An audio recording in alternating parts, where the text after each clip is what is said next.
पारसमणि news में आप सभी दर्शकों का स्वागत।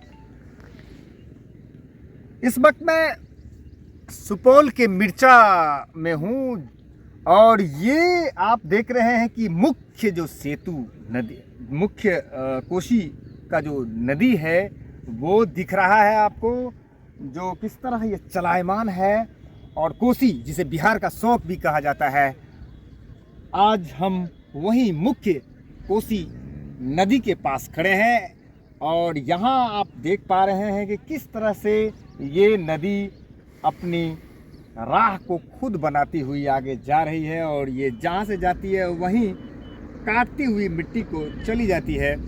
हम अभी इसी मिर्चा सुपौल में हैं, जहाँ आप देख रहे हैं कि यह नदी अभी भी इस मार्च के महीने में इतनी गहरी पानी है और ये चलायमान है। और ये जब अप्रैल मई जून बरसात का सीजन आएगा तो ये जलमग्न दिखेगा, क्योंकि यह महासेतु रौद्र रूप में अपने आप को दिखेगी। आइए यहाँ के एक स्थानीय जन से बात करते हैं जो यहाँ के स्थानीय हैं। क्या नाम हुआ आपका? मेरा नाम रामानंद यादव। रामानंद जी, बताएंगे इस कोसी नदी के बारे में? कोसी तो बिहार का शौक है। ये मई से लेकर के अगस्त सितंबर तक में जो है एकदम उफान में रहती है और इसी होकर के बीचों बीच कोसी नदी के बीचों बीच ये महासेतु बन रहा है। अभी ये आज सुबह 7 बजे के लगभग में ये जो है सीमेंट गिरा है, जिससे कि काफ़ी आवाज़ हुआ। तो हम लोग बगल में ही रहते हैं, हम लोग आए तो देखे 1-2 आदमी को ले जाते हुए लेबर को, और अभी तक इसका कुछ राहत वाहत नहीं हुआ है। अभी जैसे गिरा है वैसे पड़ा हुआ है। अब नीचे भी आदमी है कि नहीं है ये तो हम लोग नहीं। और ये जब पता चलेगा, क्रेन से उसे हटाया जाएगा तभी तो पता चलेगा। और कंपनी अभी इस स्थिति में नहीं दिख रही है कि वो जो राहत और बचाव का जो कार्य है वो अभी दिख नहीं रहा है। तो रामानंद जी, इस कोसी का जो ये रौद्र रूप है ये किस महीने में दिखाई देता है? ये जुलाई से लेकर के अगस्त तक पूरा एकदम फुल फॉर्म में रहता है। जी जी जी जी। तो जुलाई से अगस्त तक पूरा ये जलमग्न लगता है। फुल ये जो है देख रहे हैं पाया। जी जी जी, ये थोड़ा सा जगह रहता है। जी जी जी जी जी, बिल्कुल डूबा हुआ रहता है नीचे, जितना वो पेंटिंग सेंटिंग है सब डूबा रहता है। इसमें तो यहाँ खड़ा होना मुश्किल। नदी नाव जो जाती है तो डर लगता है हम लोगों को, जो पार कैसे होती है। इतना रौद्र रूप, इतना तेज बहाव होता है उस समय, 50-60 किलोमीटर के रफ्तार में कम से कम। और जिधर इसका धारा मुड़ता है ना, उधर एकदम लेके बहिए जाता है। अच्छा रामानंद जी, जब ये भेजा से बकौर ये जो महासेतु है जो केंद्र सरकार बना रही है, तो ये बन जाने के बाद आप लोगों को कितनी? हम लोगों को कोई सुविधा नहीं है, क्योंकि हम लोग तो मेन कोसी में रहने वाले हैं। ये हम लोग के लिए कोई सुविधा है ही नहीं, कहीं इसका उतार है ही नहीं, चढ़ने उतरने वाला दिया ही नहीं, चढ़ने उतरने वाला है ही नहीं। तो हम लोग समझिए देखने के लिए दे दिए हैं, हम लोग को देखने के लिए दिए हैं जो क्या क्या जाएगा इस होकर के, वही हम लोग देखते रहेंगे। कोई क्या कहना है कि बीच में तो जो है इनको ठहराव जैसा नहीं दिख रहा है। हम लोग का जमीन इधर है, इसमें अगले बार फॉल्स पुला था तो हम लोग खेती किए थे तो अच्छा सहूलियत था। हम लोग ट्रैक्टर के माध्यम से हर चीज़ ले गए थे, लेकिन अब की बार तो हम लोग को मुश्किल लग रहा है कि नाव से कैसे ले जाएंगे।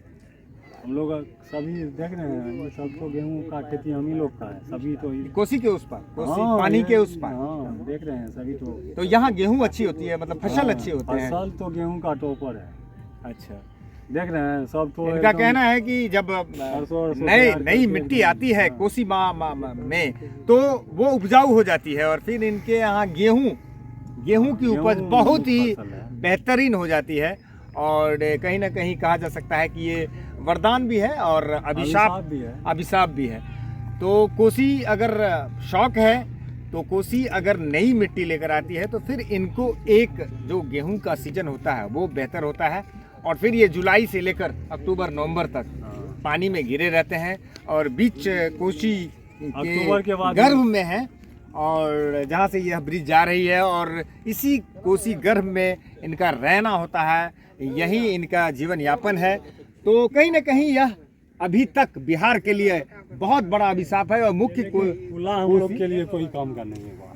और इनका कहना है कि बीच में कोई ठहराव नहीं है और ठहराव नहीं होने से हम लोगों को कोई सुविधा नहीं मिल पा रही है। लेकिन देखने वाली बात है कि जब यह पुल निर्माण हो जाएगा तो इन लोगों के लिए क्या कर पाती है यह विभाग। क्या नाम है आपका?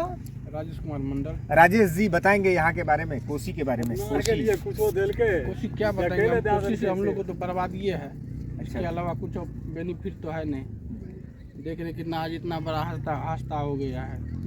लेकिन जब ये कोसी भेजा बकौड़ का जो महासेतु है जो केंद्र सरकार के द्वारा ट्रांसरेल इंडिया जो बना रही है, तो उसके बाद तो आपको सुविधा बढ़ेगी यातायात में? यातायात में सुविधा बढ़ेगा सर, लेकिन हम लोग को बाकी और ज़्यादा बेनिफिट नहीं है, क्योंकि ये ऊपर से जा रहा है, कहीं सड़क का निर्माण है ही नहीं बीच में। तो कहीं ना कहीं तो जाके जहाँ से बकौड़ से कहीं मान लीजिए अब मेरा घर, आप यहाँ से बकौड़ कितनी दूरी है?